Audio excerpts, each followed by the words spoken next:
हम हैं वाकई पान खाते हैं, बिना पान खाते आप तो जानते ही हैं। कैसे हैं सब? अपने अपने घर में कुशल मंगल तो है ना? हाँ, आईब्रोज का क्या है, आईब्रोज तो हम भी नहीं कराए बड़े दिनों से, इसीलिए चश्मा पहन के बैठते हैं। पर बात यहाँ पे आईब्रोज की नहीं हो रही, बात हो रही है पैक पलटने की। क्या है पैक पलटो? अरे ये है पैक पलटो। हाँ, ये है ना, याद दिला दिए आपको। पलट तो रहे हैं ना, या फिर आज भी अपने सर में कुछ ग्रेट वॉल ऑफ चाइना बना के बैठे हुए हैं?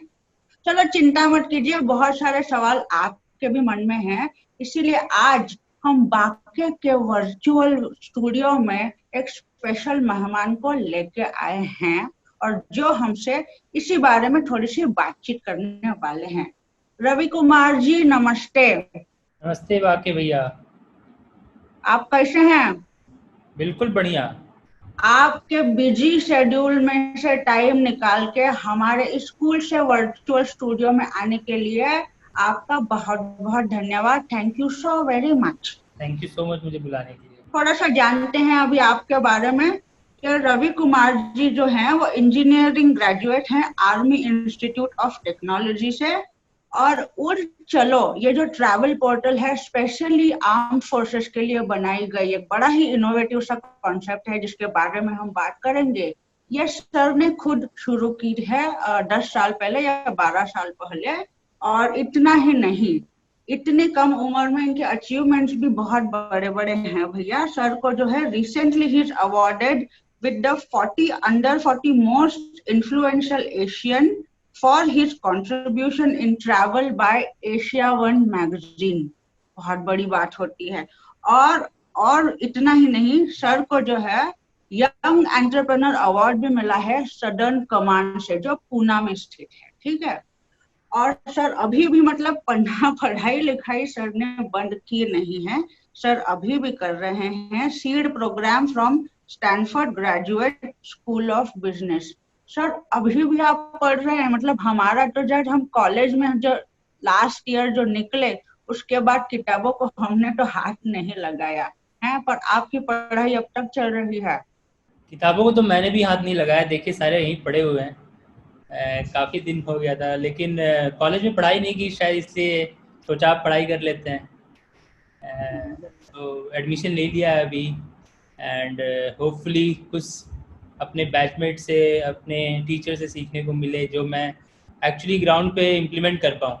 सो इसलिए मैं that's why I have enrolled for this particular course actually, जो कि मेरे बिजनेस से काफ़ी रिलेवेंस रखता है। बहुत बढ़िया सर, बहुत बढ़िया। नहीं पढ़ते तो रहना चाहिए।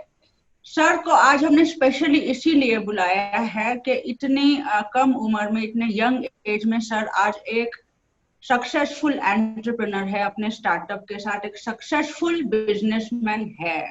तो आज हम बातचीत करेंगे पैकपल्टो के बारे में तो करेंगे ही, पर यह भी जानेंगे कि सर का एक्सपीरियंस खुद इतने सालों तक अपने काम में, अपने करियर में कैसा रहा है। तो सर शुरू करते हैं पैक पलटो मूवमेंट से। बताइए कि पैक पलटो मूवमेंट के बारे में आप क्या जानते हैं और आपका क्या मानना है इसके बारे तो बाकी बिहारी जी ऐसा है, पैक पलटो मूवमेंट में पैक लिया, पैक को पलटा और पीछे देखा कि कहाँ बना है वो और कौन उसकी कंपनी जो उसको मार्केट कर रही है।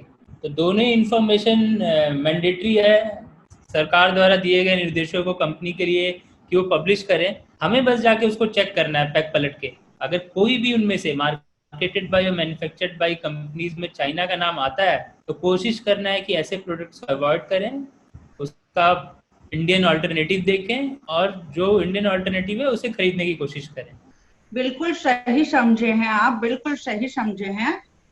थोड़ी सी आगे जाने से पहले आपके बारे में बात करते हैं, आपके करियर के बारे में। हमें थोड़ा सा उड़ चलो के बारे में बताएंगे कि क्या है उड़ चलो, आपने क्यों सोचा उड़ चलो के बारे में, और आज कंपनी कहाँ है?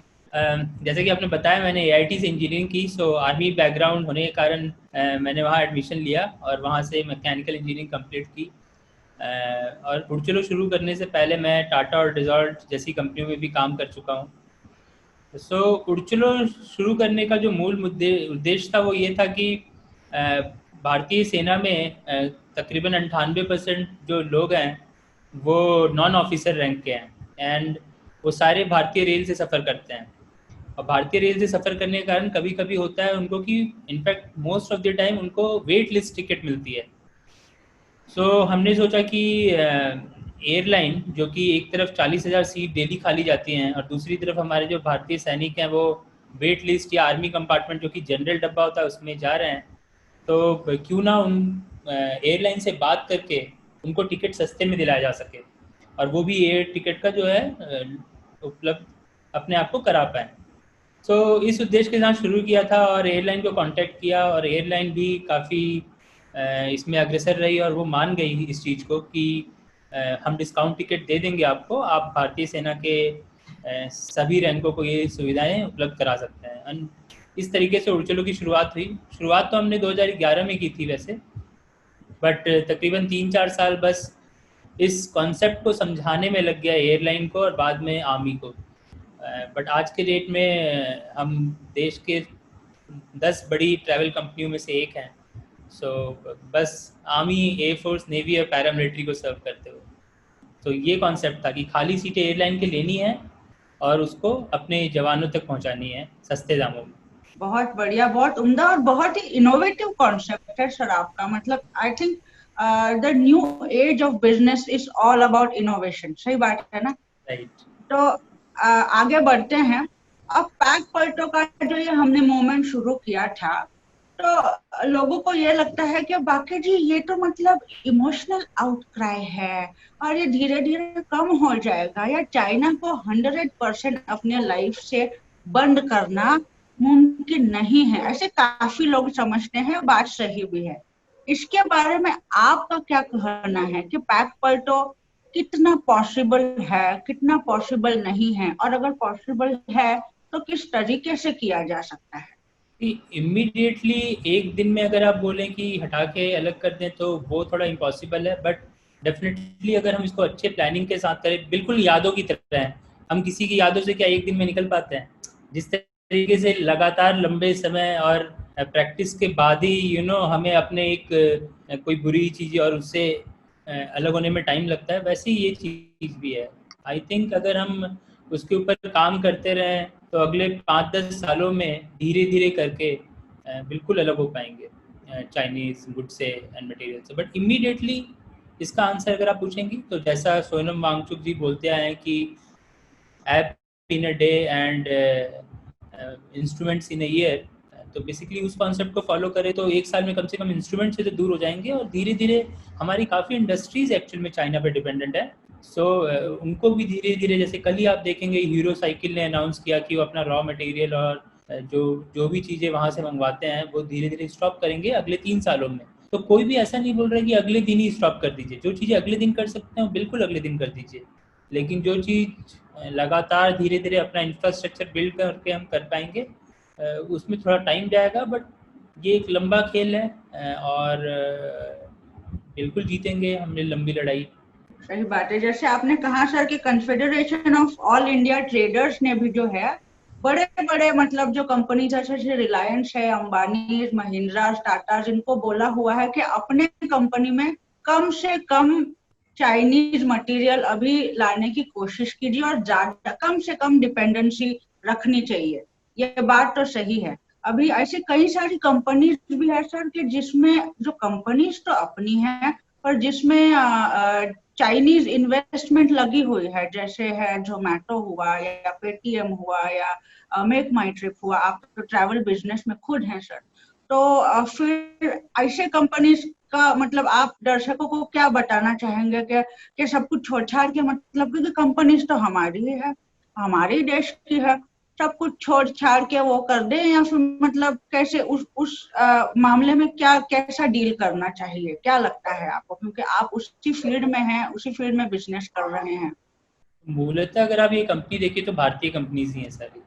इनके फाउंडर्स एंड जो मोस्ट ऑफ द एम्प्लॉयज हैं सब भारतीय हैं, लेकिन अभी क्या है जैसे मेक माई ट्रिप उसमें 51% जो इक्विटी होल्डिंग है वो एक चाइनीज़ कंपनी की है। तो मतलब जैसी किसी भी कंपनी के 51% इक्विटी किसी एक पर्टिकुलर प्रमोटर को चली जाती है, मालिकाना हक एक्चुअल में उसका हो जाता है। सो उस हिसाब से अब वो चाइनीज़ कंपनी हो गई है, आप कह सकती हैं।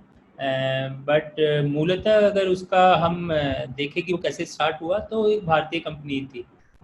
अब ऐसा लोग बोल रहे हैं कि हाँ, अगर वहाँ से बंद कर दिया तो उनके एम्प्लॉयज़ जो हैं वो बेरोज़गार हो जाएंगे। ऐसा है नहीं एक्चुअल में। आप देखिए तो सी द एम्प्लॉयज़ का जो एम्प्लॉयमेंट है वो डिपेंड करता है नंबर ऑफ टिकट सेल और नंबर ऑफ ट्रैवल जो बुकिंग्स हुई उसके ऊपर, ना ही कि कंपनीज पे। तो फॉर एग्जांपल अगर मान लीजिए मेक माई ट्रिप से बिजनेस शिफ्ट होगी किसी और कंपनी को जाता है, तो उसका वॉल्यूम बढ़ेगा। तो उस वॉल्यूम को कैटर करने के लिए उसको लोग हायर करने पड़ेंगे। वो लोग इंडिया में जब हायर कर रही होगी तो डेफिनेटली वो लोग यहाँ से ही शिफ्ट होके यहाँ आएंगे। तो किसी का रोजगार इसमें नहीं जाएगा, क्योंकि ओवरऑल इंडस्ट्री के ऊपर रोजगार डिपेंड करता है, ना ही कि किसी कंपनी के ऊपर। तो अगर ट्रैवल इंडस्ट्री बूम कर रही है तो उसमें रोजगार भी बूम पे रहेगा, और अगर ओवरऑल ट्रैवल इंडस्ट्री बूम पे नहीं है तो कोई भी कंपनी हो, वो चाइना बेस्ड कंपनी हो, इंडियन कंपनी हो, उसकी हालत थोड़ी सी खराब रहेगी। जैसे अभी आप देख रहे हैं कि travel is the most suffered industry. So वो है। तो मुझे लगता है कि डेफिनेटली एक दिन में तो वर्कआउट नहीं करना चाहिए, थोड़ा स्लोली ट्रांजिशन होना चाहिए, और इंडियन कंपनीज को भी वैसा एक्सपीरियंस बिल्ड करना चाहिए जो ऑलरेडी ये चाइनीज इन्वेस्टेड कंपनीज ने कस्टमर्स को दिया है। सही बात है सर। तो अभी आप खुद भी एंटरप्रेन्योर हैं, खुद एक बिजनेसमैन हैं। आप कुछ ये जो नया राइज ऑफ न्यू स्टार्टअप, जिसे राइज ऑफ यूनिकॉर्न कह रहे हैं इंडिया में, कि नए नए लोग नई नई चीजें सोच रहे हैं कि क्या कर सकते हैं, कुछ ऐप बना सकते हैं क्या, कैसी कंपनी शुरू कर सकते हैं, अपने अपने देश के मैन्युफैक्चरर्स को, अपने देश के लोग जो अलग अलग चीजें बना सकते हैं, उनको कोई प्लेटफॉर्म दे सकते हैं क्या? तो आप खुद ऐसा कुछ करने का सोच रहे हैं या कुछ कर रहे हैं? कोई आइडिया है सर दिमाग में? एग्जैक्टली इस मूवमेंट के अराउंड ऑलरेडी एक कंपनी है जिसको मैं एडवाइस करता हूँ, भारत रत्न नाम है। उन कंपनी वो कंपनी बिल्कुल अपनी जैसे बिग बास्केट, जो कि एक चाइनीज़ इन्वेस्टेड कंपनी अगेन उनकी तरह है, बट उनका कॉन्सेप्ट थोड़ा अलग है। उनका कॉन्सेप्ट है कि जो फूड आइटम होता है, आज के डेट में फूड बहुत कमर्शलाइज हो गया है। फूड आइटम आपको बनता है लेट्स से गुड़गांव में और आता है पुणे और फिर बिकता है पैकेट फूड बेसिकली। उनका कॉन्सेप्ट है कि फूड लोकली प्रोक्योर करें, लोकल एंटरप्रेन्योर से, लोकल फार्मर्स से, लोकल आर्टिसान जो घर में बना रहे हैं। इसके दो तीन फायदे हैं। पहला तो ऑफकोर्स भारतीय जो अभी आत्मनिर्भर भारत का संदेश प्रधानमंत्री जी ने दिया है उसको ये उसके पथ पे है, और दूसरा कि कहीं ना ये अपने लोकल एंटरप्रेन्योर्स को भी बढ़ावा दे रहा है। तो ऑटोमेटिकली जो पैक पलटो मूवमेंट आप जैसा बोल रही हो उसकी ज़रूरत ही ना पड़े, क्योंकि सारी चीज़ लोकली बने हुए हैं, आपके क्षेत्र में बने हुए हैं, आपको कहीं दूसरे राज्य तक भी जाने की ज़रूरत नहीं। तो हम ऑलरेडी ये भारत रत्न और स्वदेशी जैसे कंपनियों के थ्रू कर रहे हैं इन सेम मूवमेंट जो आत्मनिर्भर और एंटी चाइना एग्रेशन है जो उसके ऊपर। मतलब सोचो कि अगर मैं भारत रत्न से कुछ खरीद रहा हूँ, इसका मतलब पैक पलटने की जरूरत ही नहीं है, because I am rest assured कि हमारी देसी चीज ही है, ये इंडिया में बनी हुई है ना? बिल्कुल। इनफैक्ट आप अपने क्षेत्र के लोगों को रोजगार दे रहे हैं, उन लोगों को जिनके पास आय का शायद कोई एक रेगुलर सोर्स नहीं है। सर ये मतलब ये भारत रत्न का बड़ा आपने सही बताया कि हमें तो पता ही नहीं था कि ऐसी कोई साइट भी है जहाँ पे हमें पैक पलटने की मतलब जरूरत ही ना हो, जहाँ पे सीधे जाओ और हर जो चीज खरीदो not only Indian but local है। मतलब हमारे फार्मर्स को, हमारे मैन्युफैक्चरर्स को बहुत ही बढ़िया बढ़ावा मिल रहा है इससे। सर आप मैं और एक मतलब पढ़ा था मैंने कि आप कुछ रियल एस्टेट सेगमेंट में भी कुछ कर रहे हैं या कोई वेंचर आप क्रिएट कर रहे हैं, तो उसके बारे में भी हमें बता दीजिए थोड़ा। बिल्कुल। तो रियल स्टेट में आने का रीज़न ये था कि एक तो ये बहुत बड़ा इंडस्ट्री है जहाँ पे मुझे लगता है कि डिस्ट्रप्शन की काफ़ी ज़रूरत है। अभी भी जो बायर और सेलर है, बेसिकली बिल्डर एंड जो कंज्यूमर है, उनके बीच में ट्रस्ट फैक्टर बिल्ड नहीं हो पाया है पूरे इंडिया में।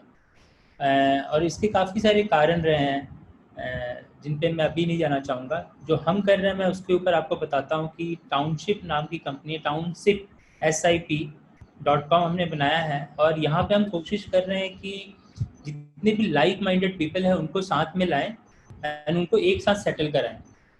अभी तक हम घर जब भी देखने जाते हैं तो घर का कारपेट एरिया देखते हैं, घर का लोकेशन देखते हैं, बट जो सबसे इम्पॉर्टेंट चीज़ होती है घर में मेरे हिसाब से, वो है कि मेरे आसपास कौन रह रहा है। इनफैक्ट चाणक्य ने अपने एक वाक्य में भी कहा गया कि इंसान को सुखी रहने के लिए 5 चीज़ों की आवश्यकता होती है, जिसमें कि सबसे पहला चीज़ उसने बोला है कि आपके पड़ोसी खुशहाल हों और अच्छे हों।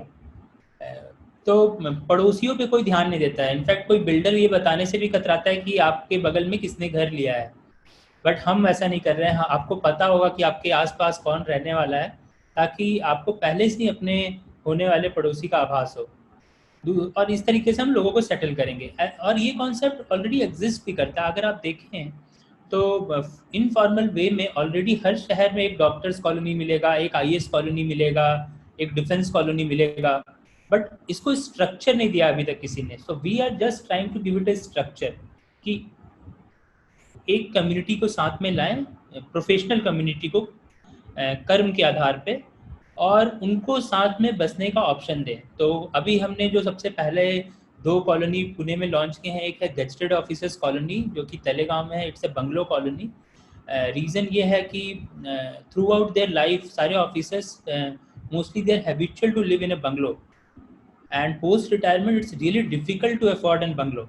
तो अभी हम उनको एक बंगलो प्रॉपर्टी तलेगांव, जो कि अभी दूर लगता है, बट जब वो रिटायर होके 5 साल बाद आएंगे तब वो काफ़ी शहर के बीच में हो जाएगा। तो ऐसी प्रॉपर्टी हमने तलेगांव में बनाई है ऑफिसर्स के लिए। दूसरा प्रॉपर्टी हमने मैनेक्शॉ इनक्लेव लॉन्च किया, ये केवल डिफेंस के लिए है। पहली प्रॉपर्टी में कोई भी गेजेटेड ऑफिसर आ सकता है, civil servant, defence officer, scientist, state government officers.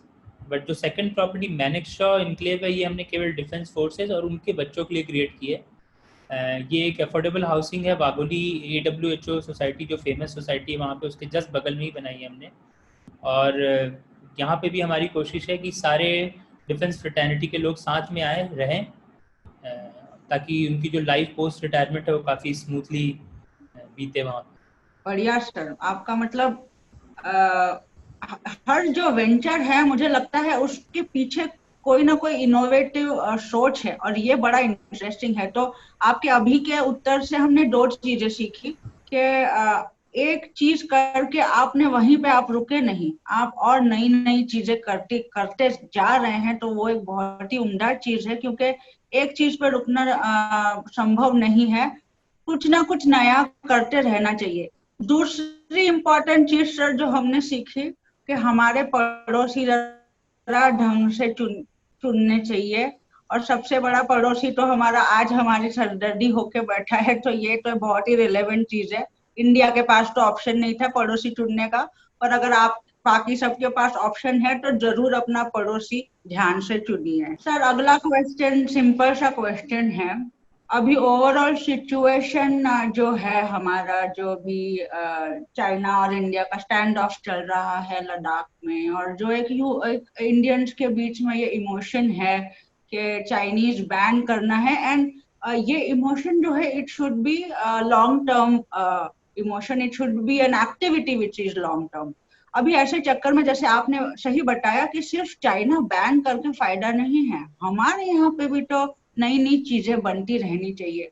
And I am sure we have many people, many budding entrepreneurs, girls and boys, men and women who want to do a lot of things, but आज तक बड़े सारे inhibitions की वजह से वो ये चीज कर पा रहे हैं, या हिम्मत नहीं पड़ रही, या उनको लगता है कि नहीं सक्सेसफुल हुए तो क्या होगा, या फेल हो गए तो क्या होगा।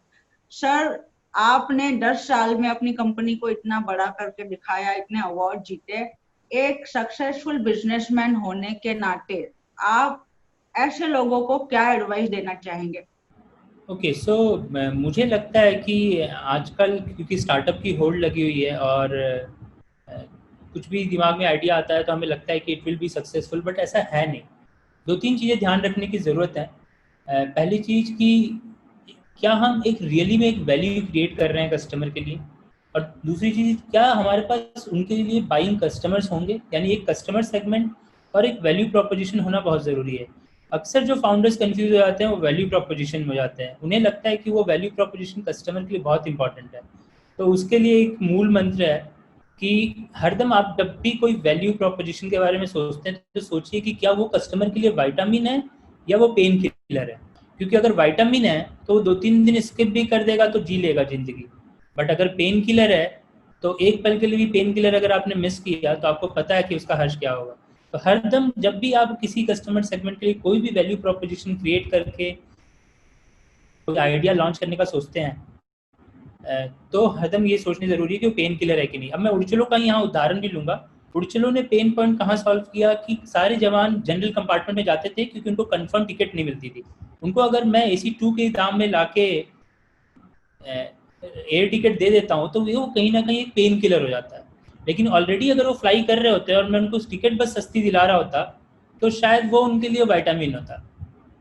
बिल्कुल सर, मतलब जहाँ डिमांड है वहां पे मतलब हथौड़ा चलना जरूरी है, वहां पे सप्लाई करना जरूरी है, तो वो डिमांड वाला जो पॉइंट है वो ढूंढना जरूरी है। यही है ना मतलब सर आपका? हाँ बिल्कुल सर ये विटामिन और पेन किलर वाला आइडिया हमको बड़ा अच्छा लगा, हम तो याद रखेंगे ही। हम आशा करते हैं कि हमारी जो चाणक्य आज ये सुन रहे हैं आपका इंटरव्यू, वो भी ये याद रखेंगे और इसे अप्लाई करेंगे जब कोई बिजनेस आइडिया वो भी सोच रहे हो। चलो सर, बड़ा मतलब मजा आ रहा है आपके साथ बात करने में, पर टाइम हमारे पास इतना ज्यादा है नहीं। तो जाते जाते फिर से एक बार हमारे दर्शकों के लिए एक झकास सा पैक पलटो मैसेज दे दीजिए सर। पैक पलटो मतलब एक definitely a wonderful initiative Banke Bihari द्वारा। और आई नो कि अभी ये थोड़ा मुश्किल होगा लोगों के लिए इमीडिएटली अल्टरनेटिव ढूंढना, और लोग कहीं ना कहीं प्राइस डिफरेंस के कारण वो असमंजस में आएंगे कि मैं ये चाइनीज सामान सस्ता ले लूँ। लेकिन आई वुड स्टिल रेकमेंड, अगर थोड़े से सामान थोड़े से कॉस्ट के लिए आप हरदम वो सीन याद रखें जो अभी हाल फिलहाल में चाइना बॉर्डर पे हुआ है। आई एम श्योर दैट पैक पलटने के इस मूवमेंट से एंड उस इंसिडेंट जो अभी बॉर्डर पे हुआ है दोनों को मद्देनज़र रखते हुए आप इंडियन चीज़ों पे मूव करेंगे। And I am wishing you all the good luck बाकी जी for this movement. Thank you sir. मुझे लगता है कि हम बिल्कुल सक्सेसफुल होंगे आप इसमें। Thank you so much sir, हमारे वर्चुअल स्टूडियो में आने के लिए और आपके इतने मूल्यवान विचार सजेशंस हमारे दर्शकों को देने के लिए। आपके आने वाले वेंचर्स के लिए आपको ढेर सारी शुभकामनाएं और ऑल द बेस्ट।